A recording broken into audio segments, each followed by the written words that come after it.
Hello guys, Ragnarok Hyper Revived here, bringing you, I don't know, a video about Metal Gear Online 3 again, because I can't get enough of that game, apparently. This is about the DLC, Cloaked in Silence, in which they released Quiet as a new character and 3 maps. And I'm going to try to be fair here and say, because this game, the DLC also came out with a patch. And that's really where the bulk of the changes are in the patch. And the patch has made the game a lot more fun. But it did that by doing something which is questionable, and I'm going to explain that later.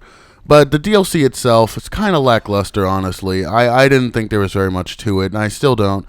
It only came with 3 maps. Azure Mountains, Coral Complex, and Rust Palace. 2 of which are carbon copies from the main storyline, so that sucks, and they really don't flow very well. And Coral Complex, which is technically a carbon copy, it's technically a copy, but it has a unique structure to it. It's also a shit map. So all 3 of the maps suck, in my opinion, especially for team sneaking. Now, I don't really play the other game modes, so I wouldn't be able to say for sure how they flow or whatever. But the spawns and just the placement of things on the team sneaking versions of the maps are just horrible, especially on Rush. So it makes it so annoying to have to play team sneaking on these maps. I see what they were getting at for a lot of them, but you can't just take a random landmark from the main storyline, put a force field around it, and say, here you go, here's your new map. It takes a lot more than that. That's why the maps that we got from Metal Gear Solid 4 in Metal Gear Online 2 were good, but they were very specifically chosen, like Virtuous Vista and Midtown Maelstrom. First of all, they were bigger maps. They were a lot bigger. And they had a lot of alleyways and stuff like that. Had a lot of different areas you can go through, and then one big open avenue. So Icebound Inferno was also the same way. Now, that map was fucking ridiculous, though, because of the snowstorm, which they didn't change at all from the main game. But I kind of liked it. I kind of liked Icebound Inferno because it was challenging. The snowstorm added a very real and unique challenge. And that map it just fit really well. In this one, they just took a structure, made it the centerpiece, and said, there you go, there's your map. And it doesn't feel like there's any, sort of real flow to it. Now, for Rust Palace, they did change a lot of things. They put ladders and stuff here and there. But it still doesn't flow very well for team sneaking. And they don't feel like very good maps to me for team sneaking specifically. Then the only other thing that they added in the DLC was Quiet. Quiet as a playable character. Again, lackluster because... Now, let me be clear here. Quiet is a very fun character to play with. She's incredibly fun. I sense a bit of cynicism behind why she's the one, which I will explain in a second. But Quiet is a fun character. She's super fast. Her moves are really great. And you can make her sing, obviously, because why wouldn't you be able to make her sing or make her hum? So there's that. Now, I sense a bit of cynicism in the fact that she doesn't have any, she can't talk. If you've noticed, we didn't get any new callouts in this DLC. Now, I'm loath to compare this game to Metal Gear Online 2 because, again, Metal Gear Online 2 had so many more resources. But I think that's also that it's fair for me to compare it because that's part of the reason why I'm so annoyed with Metal Gear Online 3, which is that this game doesn't have very many resources. So I feel like the team is trying its best to make what they can, but they don't have the resources to actually do much. So instead of giving us new callouts, they gave us preset text. And I feel like that's the reason why they chose Quiet, even though Quiet was the obvious choice. She was going to be the DLC character anyway, because it just made sense. But part of the reason why it was Quiet is because she doesn't need any callouts. She doesn't have to speak. So if they did the same thing with the Man on Fire or something like that, or the Third Child who also don't speak, then, something is up. But yeah, Quiet doesn't speak, so she doesn't have any callouts. They didn't have any new callouts, And that's where it really gets to the heart of the DLC, why it's an issue, which is that there are no new callouts, no new abilities, no new guns, no new gear, and then there's a random distinction for as to what gear. Sometimes they release it on a weekly basis. And excuse me, I'm wrong. There is one new piece of gear. Oh my gosh, one new piece of gear. You can put a logo on your shirt, and you can't even change the pants. So that sucks. So I'm going to explain that in a second, because that also has to go with what the changes that they made, which are unique and very specifically done. They're done for a very specific reason, rather. But this DLC, it comes with a new character, 3 new maps. Wow. And that's it. And it's just like, I wish I could ask for more, but I apparently can't, because this team is being stretched so thin. It already took them like 3 months to come out with this. Not even 3 months, like longer than that, to come out with this. And that's it. And we don't even know if there's going to be DLC in the future. And I like to think that I was right. Now, in the past, I said if this game doesn't come out with any DLC, then I can safely say that they don't have the resources to keep going. And that was my prediction. But, if you come out with a DLC with only 3 new maps and 1 new character, I think I can safely say that I was right. And no new callouts is especially the thing. The reason why callouts are so particular to me, because the maps and the abilities and all that stuff, that can be done by the team. But with the callouts, you need to rehire the voice actors. You need to contract out the voice actors all over again. And if you don't have the monetary resources to do that, then that means you really don't have the resources you need to be working on this game. Because in the old Metal Gear Online 2, they got new callouts. We got new callouts in DLC, which means that they had to hire those voice actors, the same voice actors, again. In this one, we didn't. So I think that says a lot. And maybe I'm overblowing it, but I do think that says a lot. And then it goes to the second thing, the patch, which is what they're trying to do with the game, or what they tried to do with the game with this patch. And that is, ever since this game came out, and it got a huge backlash from people who played Metal Gear Online 2 because it wasn't like Metal Gear Online 2, they've been trying to make this game more like Metal Gear Online 2, which is why they added the combat knife. It's why they added the shirt with the logo on it. It's why they added the ranking system. It's why they changed up the user interface. It's all of that. They're just trying to make the game into Metal Gear Online 2.2. And it's not working. I mean, okay, 2 things. It is working because the game is more fun now. And I'm one of the people who said the game doesn't need to be like Metal Gear Online 2. It just needs to be Metal Gear Online 3, the good version. But apparently I'm wrong, because they added the stuff in and it's fun. And I would like it if it was more tactical than Metal Gear Online 2 was. Metal Gear Online 2 was tactical, but then a lot of times you could just rush into the enemy spawns and do whatever the hell you wanted and combat knife your way out of everything. And that's what this game is going to be more of. Apparently, rushing was already a thing, but apparently you're going to be combat knifing your way out of situations a lot more often now that they added that in. And it's fun, but I would like for a more tactical game. But, that's a sad day for me. That's what that is. The real issue I see with it is, one, if you're going to make these changes, it should have been like this from the beginning. You know what I mean? It should have been like this from the beginning. Why make us wait 5 months and then totally overhaul the way that the game works?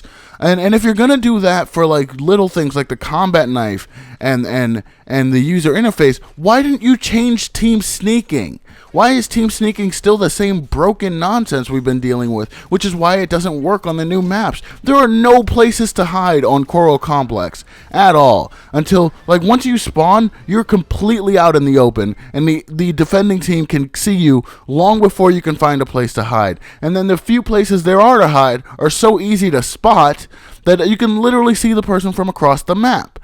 So what's up with that? Why didn't they change team sneaking and the rules for that? Not the rules, but the actual mechanics of the game. Why didn't they put some effort into working on the character models so that you can actually split the top clothing from the bottom clothing and et cetera, et cetera?